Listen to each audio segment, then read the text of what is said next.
कथा, पुरुषार्थ कथा, सुनो सुनो सिद्धार्थ कथा। सत्य कथा, पुरुषार्थ कथा, सुनो सुनो सिद्धार्थ कथा। चढ़ते सूरज सा तेजवान वो कीर्तिमान, हुंकार भरे जब कूच करे, थर थर कांपे आसमान। वो राजपुत्र वो शूरवीर, पर्वत को भेद दे उसके तीर, शांति का स्रोत करुणा की धार, निर्झर झरे मन से अपार। वो राजपुत्र वो शूरवीर, पर्वत को भेद दे उसके तीर, है शाक्य वंश का वो तारा, जगमग है जिससे जग सारा। सत्य कथा, पुरुषार्थ कथा, सुनो सुनो सिद्धार्थ कथा।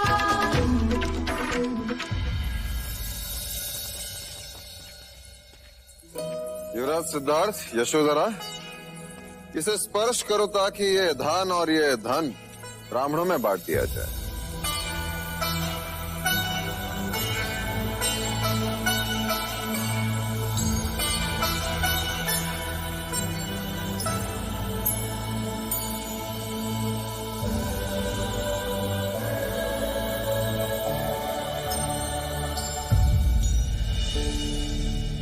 क्षमा महाराज, पर यह परंपरा हमें समझ नहीं आती।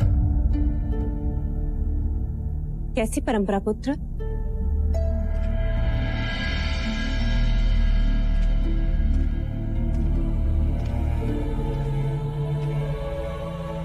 जब भी आप खुश होते या कभी कोई खुशी की बात होती, जैसे युद्ध जीतने की बात, विवाह की बात, जन्मदिन हो या स्वयंवर का दिन, आप हमेशा ब्राह्मणों को दान देते हो, जिससे तुम्हारे सुख को किसी की अशुभ दृष्टि न लगे, तुम्हारे मार्ग के सारे अवरोध दूर हो जाए, तुम्हें ब्राह्मणों का आशीर्वाद मिले। तो क्या ब्राह्मणों को दान देने से अवरोध दूर हो जाते हैं? निस्संदेह होते हैं। मैंने पहले भी कहा था और आज भी कहता हूं, ब्राह्मण धरा पर ईश्वर के प्रतिनिधि है। मनुष्य के मस्तिष्क पर उनका हाथ अभय कवच होता है। अरे, ये आपके पैरों को क्या हुआ विप? प्रातःकाल घर से चला था, मार्ग में ठोकर लग गई। अर्थात आप अपना ही हाथ अपने ही मस्तिष्क पर रखना भूल गए विप्र।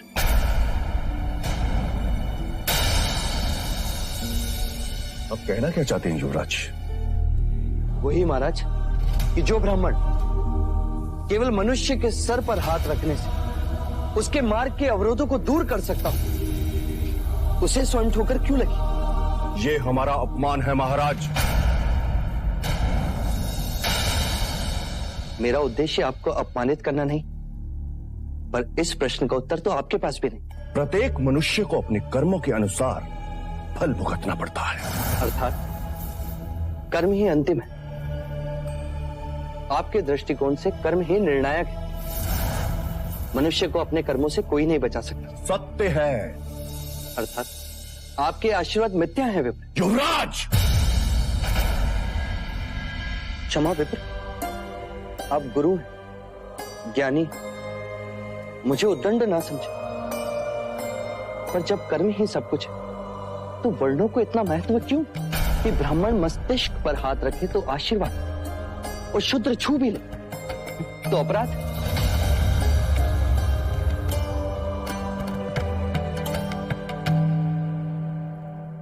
चन्ना। जी युवराज। इन सभी को रथ में रखो। इस दान का वितरण हम स्वयं करेंगे। जी युवराज। आओ यशोधरा।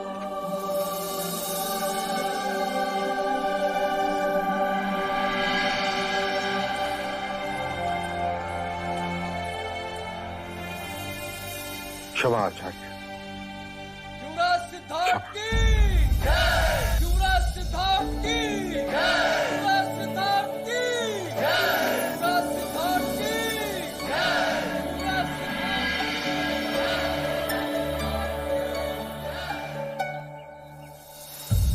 अरे ये क्या कर रहे हैं आप? ईश्वर है आप हमारे लिए, जो स्वयं अनाज बांटने आए। मैं चाहता हूं आज से कपिलवस्तु में कोई भी भूखा ना रहे, सबको अन्न मिले, अपना अधिकार मिले। युवराज, आप हमें ये बताएं कि इस उपकार के बदले हम आपको क्या दें? अपनी पीड़ा, आप सबकी पीड़ा लेने आया हूं मैं। हटो, हटो। पीड़ा? हमारी पीड़ा? आप हमारी पीड़ा क्या समझोगे युवराज? कभी भूखे पेट सोए हैं? कभी कड़कड़ाती ठंड में बिना वस्त्र के इस धरा पर रातें बिताई हैं? क्या आप स्वयं कभी अपने ही घर में भीगे हो? नहीं ना? तो आप हमारी पीड़ा क्या जानेंगे युवराज? हमें आपका ये दान नहीं चाहिए। हम शाक्य हैं, हमारी भुजाओं में इतना बल, इतनी शक्ति है कि हम अपने परिश्रम की रोटी खा सकते हैं। और यदि आप हमारी सहायता करना ही चाहते हैं तो अपने राज्य के अधिकारियों को अत्याचार से रोको। हाँ युवराज, ये सही कह रहा है। अतिरिक्त कर के नाम पर रोटी तो ठीक, पर बचा कुचा सामान भी ले जाते। आपका दिया तो मिलने से रहा, जो है उसे भी छीन लेते हैं। कल मेरे घर से वो बर्तन कंबल तक ले गए, और आज मेरी माँ ठंड से मर गई।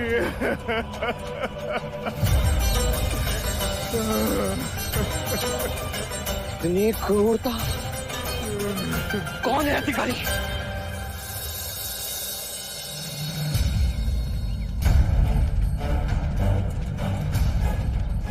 युवराज, आप प्रणाम। याचना सुनकर आए। प्रजा कहती है कि राज के अमलदार होकर भी तुम उन पर अत्याचार करते थे। कदापि नहीं युवराज। इतना धन कैसे, जबकि तुम तो किसान भी नहीं। गरीबों से छीना हुआ अनाज है युवराज।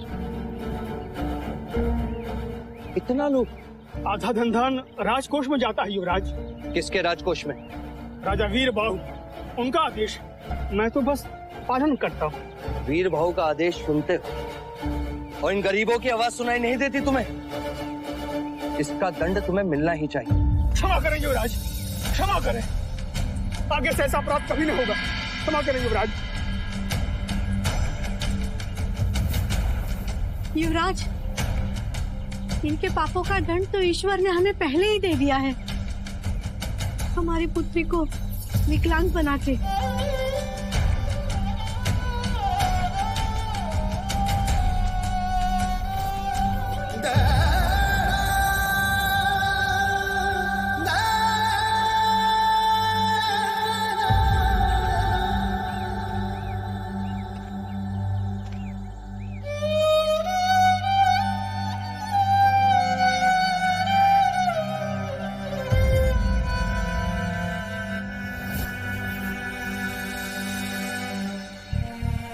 तुम्हारी पुत्री की विवशता ने आज तुम्हें दंडित होने से बचा नहीं। अब जिन हाथों से तुमने ये छीना है, उन्हीं हाथों से गांव वालों में इस अनाज को बांट दो। अवश्य युवराज, अवश्य। और आज इस गांव के प्रत्येक बालक को तुम स्वयं अपने हाथों से एक एक निवाला खिलाओगे।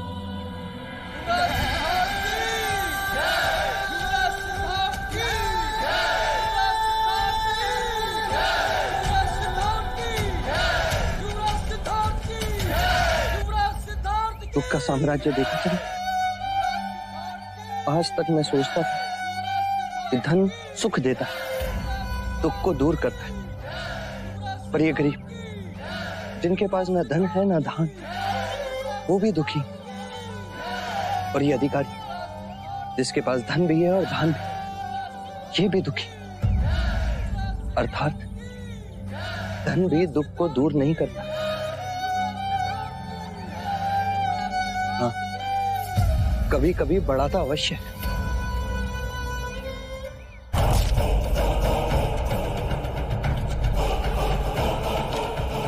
कहो बांदुल, क्या है तुम्हारी उपस्थिति का कारण? महाराज, शाह के राजा शुद्धोधन का राजदूत आया। कह दो उससे कि महाराज मंत्रणा में नहीं मिल सकते। जी महाराज, परंतु वो आपके नाम महाराज शुद्धोधन का यह संदेश भी लाया। क्या लिखा है?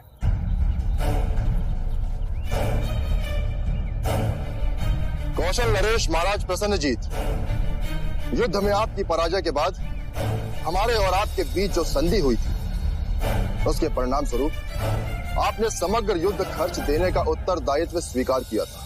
युद्ध में हुआ सारा खर्चा तुम हमें दोगे और साथ साथ ये वचन भी हम पर कभी आक्रमण नहीं करोगे। मैं वचनबद्ध हूं महाराज शुद्धोधन। जो शाक्य गणराज्य को शीघ्र ही अपेक्षित है, प्रत्युत्तर की अपेक्षा में मोहर शाक्य गणराज्य शिरोमणि राजा शुद्धोधन। उन्हें प्रत्युत्तर भेज दो बांदुल। इस समय सारा कौशल महाराज महाकौशल की मृत्यु शोक में डूबा है। इस समय हम संधि का उत्तरदायित्व निभाने में असमर्थ हैं, युद्ध खर्च नहीं दे सकते। जी महाराज, पर शीघ्र ही हम संधि के वचनों को पूरा करने का यथार्थ प्रयत्न अवश्य करेंगे। एक और युद्ध भेंट करेंगे।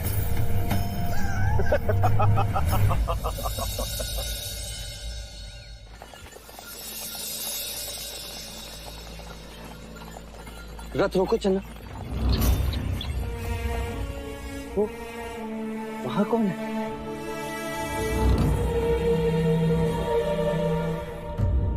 वो सन्यासी है युवराज। सन्यासी? आज पहली बार देखा उसे। हाँ युवराज, भ्रमण करते हुए कभी कभी आ जाते। फिर तो उन्हें भी अन्न की आवश्यकता होगी।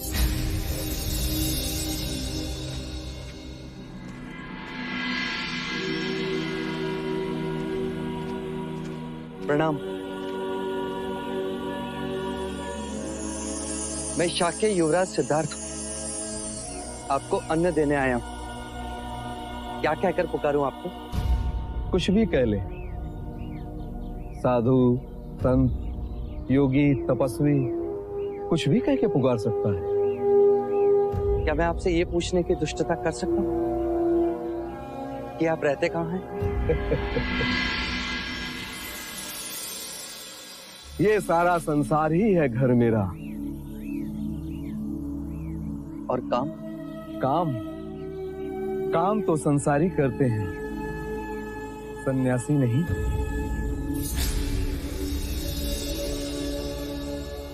और अन्न प्रबंध वो कैसे होता है?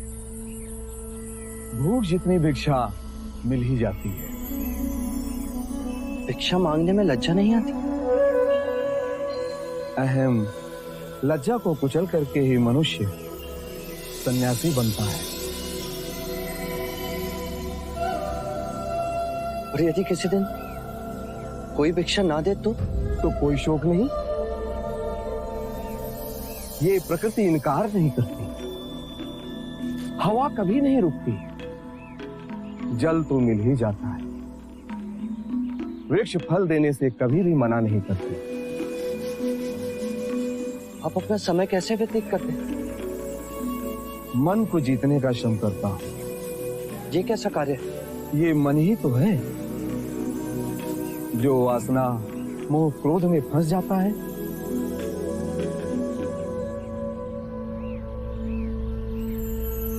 आप यहां से किस मार्ग जाएंगे? वो मैं नहीं, ये मार्ग ही सुझाएगा जहां आनंद मिले। राजन, ये धान तुम ले जाओ, इसकी मुझे कोई आवश्यकता नहीं। तुम अपने मार्ग चलो, मैं चला अपने मार्ग।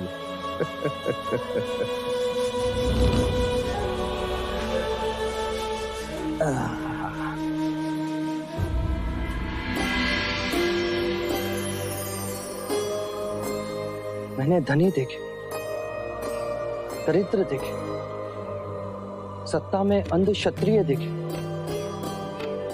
ज्ञानी ब्राह्मण देखे, पर ये कैसा जीवन जो कुछ ना होते हुए भी इतना सुखी।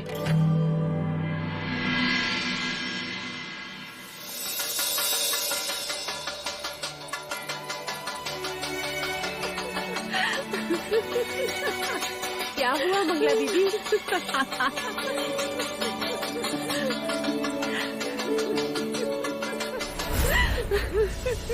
बात क्या है मंगला? खुशी का संदेश है, खुशी का, और ऐसी खुशी जिसके बारे में कोई कभी सोच ही नहीं सकता। पर ये तो बताओ मंगला काकी, संदेश क्या है? अरे ये शोर कैसा, क्या हुआ क्या? ये शोर मेरे सौभाग्य का है। पिठोरा से मेरे भाई तपोधन ने संदेश भेजा है। लीजिए लीजिए, पढ़ लीजिए, लीजिए। किंतु संदेश क्या है मंगला दीदी? उसने लिखा है, आदरणीय मंगला दीदी, पिठोरा से तपोधन का प्रणाम। निवेदन केवल इतना है कि क्यों ना कपिल वस्तु और पिठोरा के बीच जो संबंध है उसे और घनिष्ठ कर दिया जाए। हमारी पुत्री रोहिणी के संग आपके पुत्र देवदत्त का विवाह कर दिया जाए। यदि आपकी और राजा द्रोणादन की इस संबंध से सम्मति हो तो हम मिलकर इस बात को मार्ग दे सकते हैं और विधिवत आपके और हमारे आदरणीय महाराज शुद्धोदन से हम इस विवाह प्रस्ताव की बात करें। अरे ये तो अति आनंद का समाचार है काकी माँ। मैंने पिठोरा की राजकुमारी को देखा है, वो बहुत सुंदर है। ज्येष्ठ की और उनकी जोड़ी खूब जचेगी। हमने तो कुलगुरु से उन दोनों की कुंडली भी मिलवा ली है। और पता है कुलगुरु ने क्या कहा? उन्होंने कहा कि इस विवाह से देवदत्त का भाग्योदय होगा। तुम केवल हाँ कह दो मंगला। शाक्य संघ की बैठक में मैं अवश्य बात करूंगा। तो परिवार में अब 2-2 शुभ प्रसंग एक साथ होंगे। यशोधरा की गोद भराई और देवदत्त का ब्याह। बधाई हो मंगला दीदी, बधाई हो। अरे मंगला। हाँ। लीजिए भाई महाराज। मुंह मीठा कीजिए। बधाई हो अनुज। आप भी और तुम भी। ये संदेश सचमुच मेरे लिए भी शुभ संदेश है। अब तो मुझे भी एक सखी मिल जाएगी। सत्य कहा, महल में चहल पहल होगी। ये लो, तुम भी मुंह मीठा करो। और हाँ, जब मुंह दिखाई की बात हो तो अमिता दीदी को भी आमंत्रित करेंगे। अरे मंगला भाभी, आपने तो हम सभी का मुंह मीठा करा दिया, पर जिसके कारण ये हो रहा है उसे तो आप भूल ही गई। कुमार देवदत्त को भी तो खिलाइए। इसे तो स्वयं मैं अपने हाथों से खिलाऊंगी। बधाई हो देव। लो, मुंह मीठा करो। हाँ लो। रहने दो माँ, मुझे नहीं चाहिए। इसमें क्या लजाना ज्येष्ठ, ऐसे अवसर बार बार नहीं आते। लो, खा लो। इस तरह मत खिलाओ माँ। कहा ना मुझे नहीं खाना कोई लड्डू मड्डू। खा लो देव।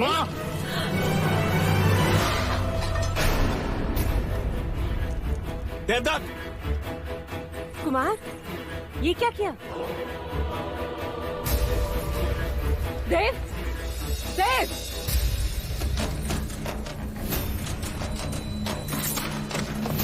देवदत्त,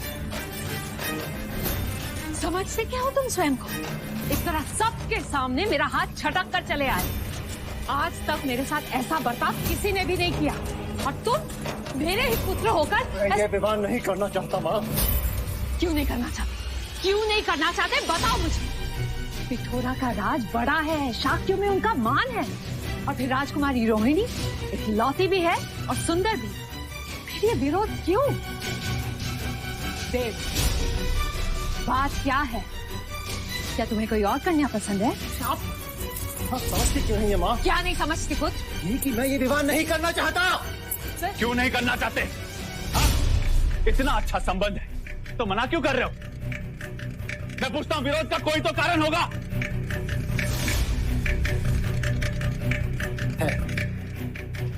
तो बताते क्यों नहीं?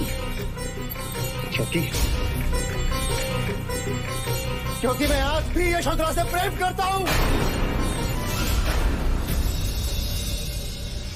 मैं यशोधरा से प्रेम करता हूं। मैं यशोधरा से प्रेम करता हूं। मति भ्रष्ट हो गई है तेरी।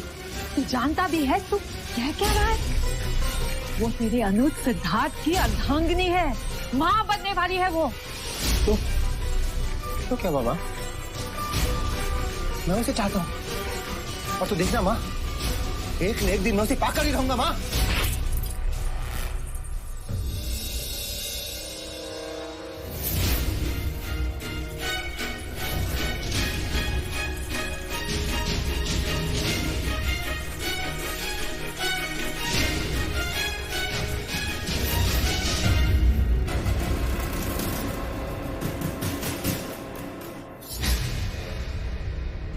लज्जा नहीं आई तुझे ऐसी ओछी बात करते हुए? पुत्र, एक एक निवाला चांदी के थाली से तुझे खिलाया। उस झूठन पर तेरी दृष्टि कैसे गई देव? देखो पुत्र, तुम्हारी दृष्टि केवल सिंहासन पे होनी चाहिए, सिद्धार्थ की अर्धांगिनी पर नहीं। और जो संबंध हुआ ही नहीं, उसके बारे में क्या सोचना। मेरी दृष्टि को इस प्रकार देखना आपने सिखाया है, आप दोनों ने। जो सिद्धार्थ का है वो तुम्हारा है, तुम्हारा ये सीख आप ही की थी। और आज जब मैं यशोधरा के सिवा किसी और के बारे में विचार भी नहीं कर सकता, तो आप मुझे रोक रहे हैं। नहीं चाहिए मुझे कोई सिंहासन, मुझे केवल यशोधरा चाहिए, केवल यशोधरा। देवदत्त,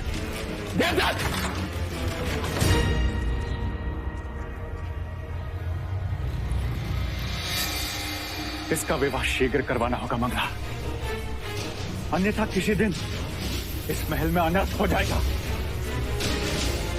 तुम राजा तपोधन को संदेश भेज ही दो।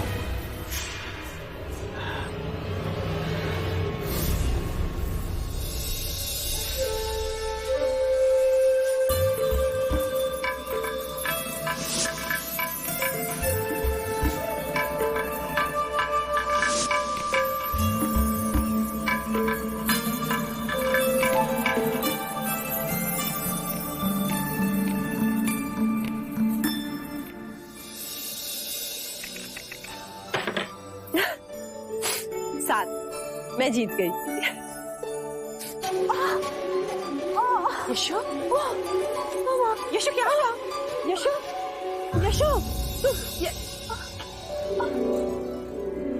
यशो, नटखट।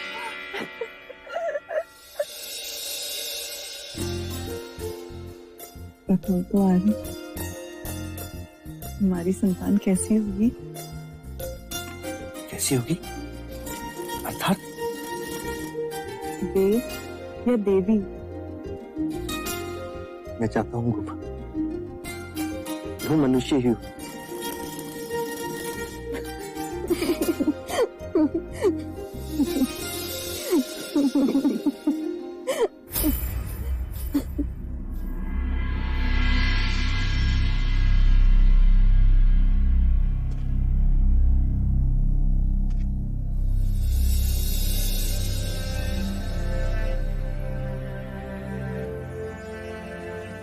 आप यहाँ से किस मार्ग जाएंगे? वो मैं नहीं, ये मार्ग ही सुझाएगा जहां आनंद मिले।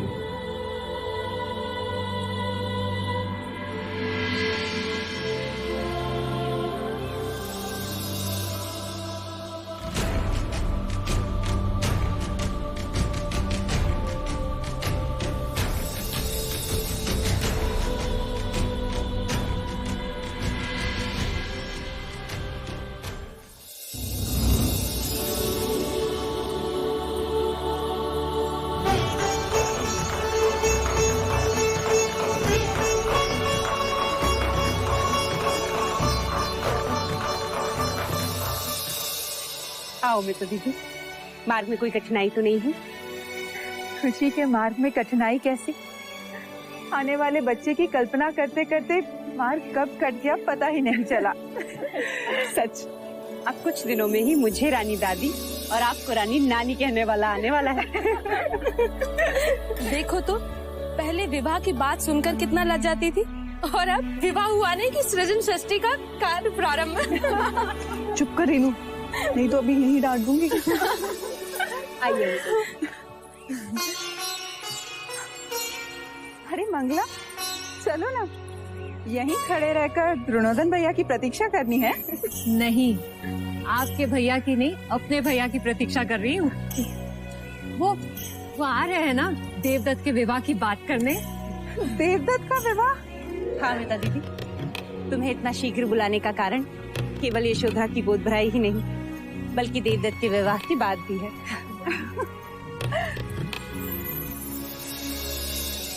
बधाई हो मंगला दीदी। वैसे कन्या है कौन? पिठोरा के राजा तपोधन, उन्हीं की सुपुत्री राजकुमारी रोहिणी। सुना है बहुत सुंदर है वो। तो हमारा देवदत्त कौन सा कम है? किंतु दीदी, तुम्हारे भैया तो संग समाप्ति के बाद ही आएंगे, उसमें तो बहुत समय है अभी। मुझसे भीतर रहा नहीं जाएगा। महादेवी, मुझे यहीं प्रतीक्षा करने दो। आप लोग चलिए ना, उनके आते ही मैं भीतर... अच्छा ठीक, तुम यहीं प्रतीक्षा करो, उनके आते ही हमें सूचित कर देना, हम सभी उनके स्वागत में उपस्थित हो जाएंगे। चलो रानी नानी माँ। सुस्वागतम। कपिल वस्तु में आपका स्वागत है। पधारिए। राजा द्रोणोदन, आपको हमारी ओर से कुमार देवदत्त के विवाह का प्रस्ताव तो अवश्य मिला होगा। हाँ राजा तपोधन, दोनों की कुंडलियां भी मिलती है। अब बस परंपरा के अनुसार आपकी और हमारे भाई महाराज के बीच औपचारिक बात हो जाए, बस इतना ही विलंब है। तो फिर सभा के उपरांत विधिवत हम महाराज शुद्धोदन से इस संबंध की चर्चा करेंगे। अवश्य, आपका स्वागत होगा। चलिए पहले ये सभा तो समाप्त हो जाए। आइए। महाराज शुद्धोदन की, महाराज शुद्धोदन की। पिछली सभा में लिए निर्णय के अनुसार हमने कौशल नरेश महाराज प्रसन्नजीत को युद्ध के खर्च देने की बात याद दिलाने के लिए दूत भेजा था, पर महाराज प्रसन्नजीत युद्ध खर्च देने से मना कर दिया। अर्थात उन्होंने संधि का उल्लंघन किया है, अपनी अधम राजनीति का परिचय दिया है। अर्थात अब हमें महाराज महाकौशल से बात करनी होगी। और हमें ये अशुभ समाचार भी मिला है कि महाराज महाकौशल का देहांत हो गया है।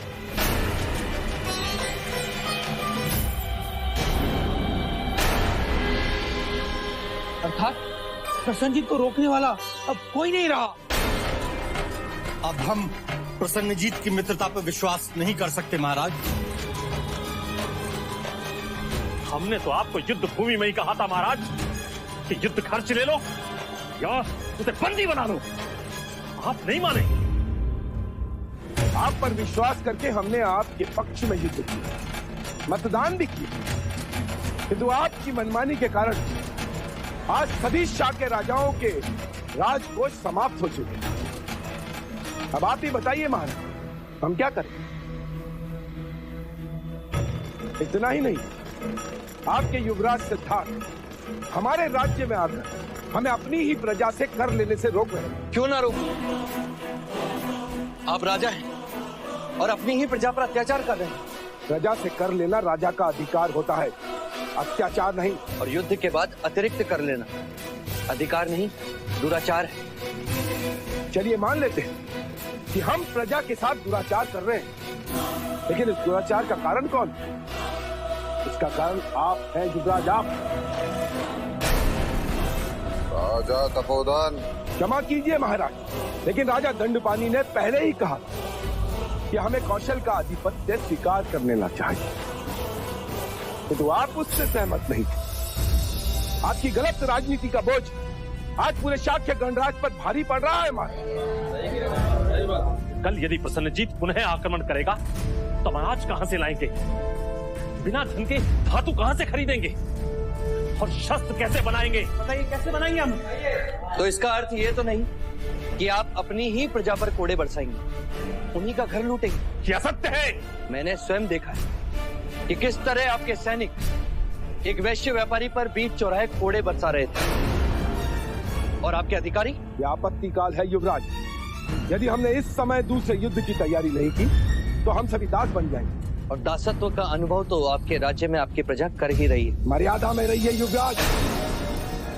आप ये भूल रहे हैं कि वो मेरा राज्य है, मेरा। और आप भी ये भूल रहे हैं कि आपका राज्य शाक्य गणतंत्र का एक हिस्सा है। तो क्या आप मनमानी करोगे? मनमानी तो आपने की थी युवराज, जो उस प्रसन्नजीत के सामने संधि का प्रस्ताव रखा। सत्य ही कहा था किसी ने। आप एक क्षत्रिय की तरह, एक सन्यासी की तरह सोचते हैं युवराज।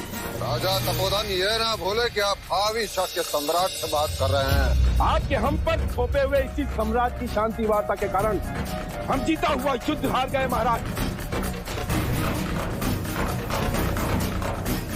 ये बात केवल मैं ही नहीं, सभी भली बात ही जानते हैं। राजा तपोधन, मैं राजा तपोधन इस साक्ष्य सभा में युवराज सिद्धार्थ को सावधान करता हूं कि वो मेरे राज्य की सीमाओं का उल्लंघन न करें और मेरे कार्यभार के बीच न आए, अन्यथा इसी घड़ी यहाँ से प्रस्थान करे राजा तपोधन।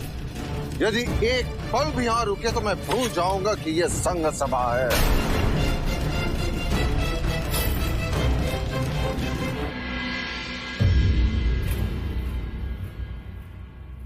मैं अपने इस अपमान को कभी नहीं भूलूंगा महाराज। एक बात मैं अवश्य कहूंगा कि आप दोनों शाक्य गणराज के अपराधी हैं और आपको इस अपराध के लिए दंड अवश्य मिलेगा, अवश्य मिलेगा। क्या चले गया? पीछे रो तो पीछे रो सुने। अरे ये प्रजा का दरबार नहीं, शाक्य की सभा है। यहाँ सभी को अपना पक्ष रखने का अधिकार है। यहाँ ना कोई छोटा है ना कोई बड़ा।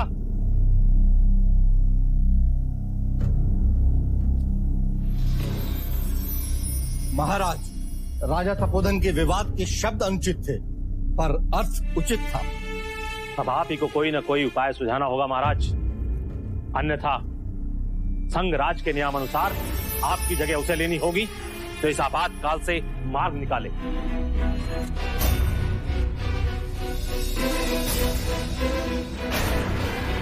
शाक्य सभा यदि अनुमति दे तो एक सुझाव है मेरे पास महाराज। कहो युवराज। क्यों ना हम शाक्य रोहिणी नदी पर एक ऐसा सेतु बनाएं जहां से हम पश्चिम भारतवर्ष से व्यापार कर सकते हैं। परंतु इससे क्या लाभ हो? कौशल के रास्ते जाने की आवश्यकता नहीं पड़ेगी और इस मार्ग का प्रयोग हम मगध को भी करने देंगे। मगध को? जी, ये मार्ग कई योजन छोटा होगा और इस मार्ग से उनके कई दिन बचेंगे। उन्हें समय का लाभ होगा और हमें आर्थिक। वो कैसे? हमारे इस मार्ग का उपयोग करने के प्रतिफल में हम मगध से चुंगी लेंगे, जिससे हमारे राजकोष को आर्थिक लाभ होगा और इस व्यवस्था से एक और अप्रत्यक्ष लाभ होगा महाराज। कैसा लाभ? प्रसन्नजीत के संभावित आक्रमण से हमें मुक्ति मिलेगी और मगध नरेश राजा बिंबिसार हमारे साथ होंगे, जो कि प्रसन्नजीत के बहनोई। तो प्रसन्नजीत उनके विरुद्ध कभी नहीं जाएगा। महाराज, युवराज का सुझाव अति प्रशंसनीय है। महाराज, युवराज का यह प्रस्ताव हम सबको मान्य है। परंतु प्रश्न ये है, इस नए मार्ग का प्रस्ताव लेकर मगध नरेश बिंबिसार से मंत्रणा करने जाएगा कौन?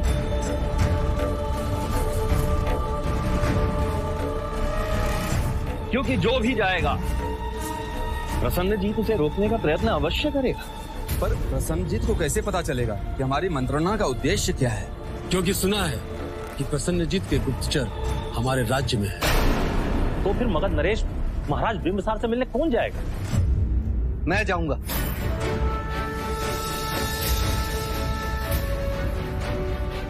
मेरे कारण ही आप सब इस संकट में फंसे। अब मैं ही आप सबको इस परिस्थिति से पार उतारूंगा, और वो भी बिना युद्ध के।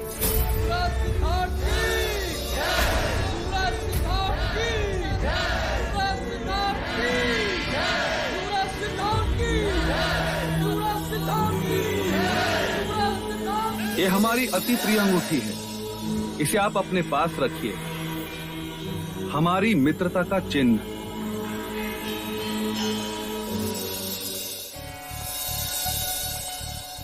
ये द्वार पर क्यों खड़ी हो मंगला? खुशी का स्वागत करने। आप तो जानते ही हैं, देवदत्त के विवाह की बात करने के लिए तपोधन भैया आ रहे हैं।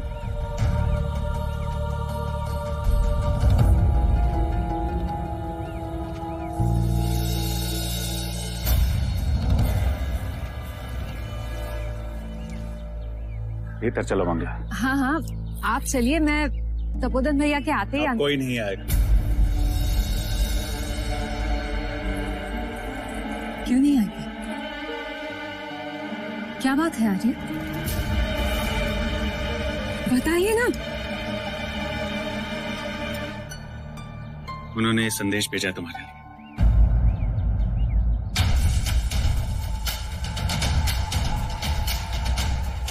मंगला, इच्छा तो बहुत थी कि मेरी पुत्री राजकुमारी रोहिणी का विवाह देवदत्त के साथ और हम कपिल वस्तु के समधी हो, किंतु अब ये असंभव है। भरी सभा में तलवार दिखाकर आपके भाई महाराज ने हमें बहुत अपमानित किया। रिश्ते की बात कर अब हम और अपमानित नहीं होना चाहते, इसलिए हमें क्षमा कीजिए। आपका भाई तपोधन। मंगला, मंगला,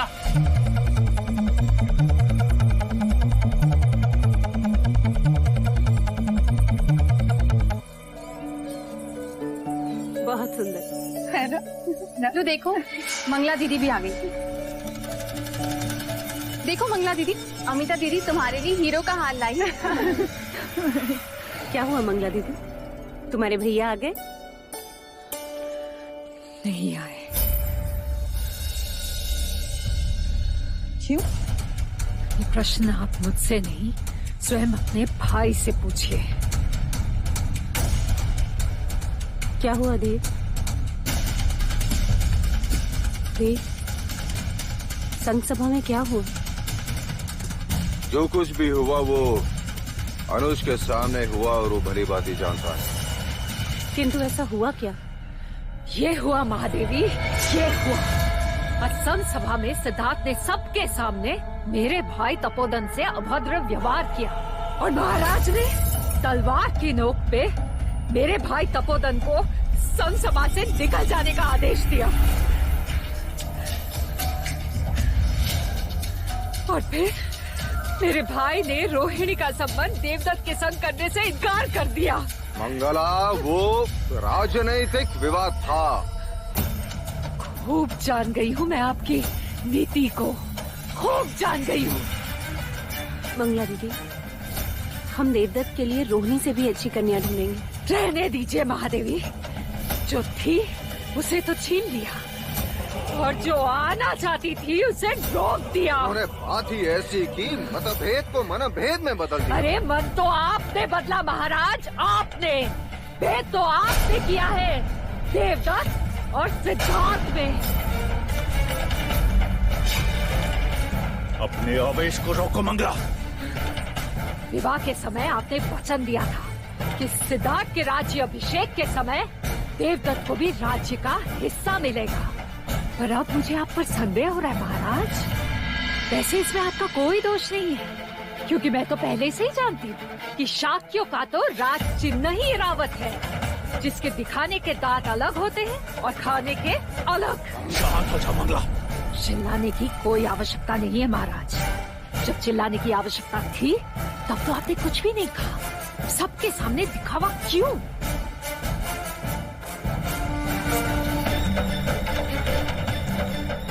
जा रही हूँ।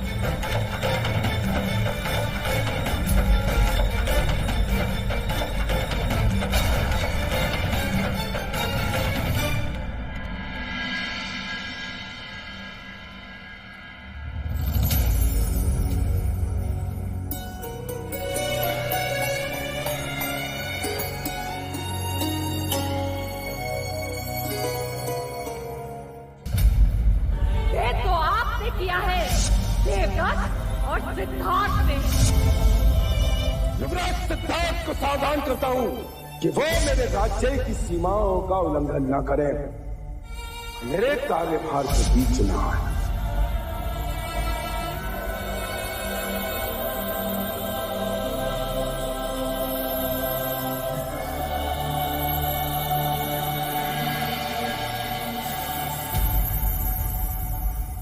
विचलित क्यों आ रहे? प्रश्न तो यह है गोपा, जब संपूर्ण सृष्टि घूम रही मनुष्य स्थिर कैसे रहे? ये निराशा के उद्गार क्यों? जहां दृष्टि पड़ती संघर्ष दिखाई देता है गोपा। शाक्य संघ में विचारों का संघर्ष,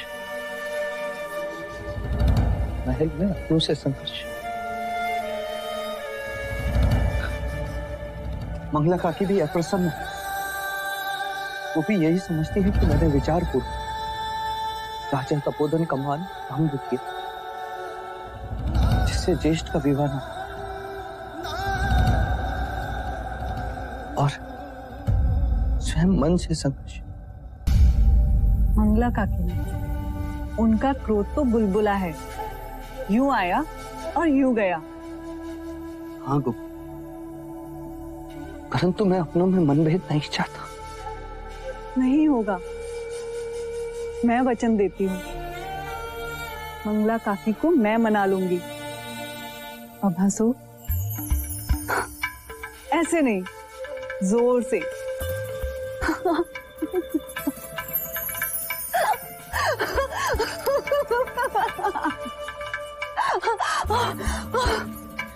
क्या हुआ गोपा? कुछ नहीं, ये कह रहा है हंसो मत, मैं विश्राम कर रहा हूँ माँ।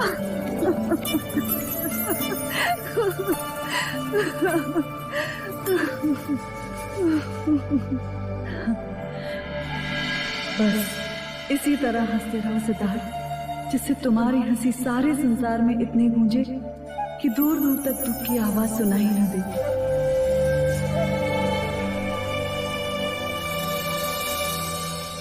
सत्य कथा, पुरुषार्थ कथा, सुनो सुनो सिद्धार्थ कथा।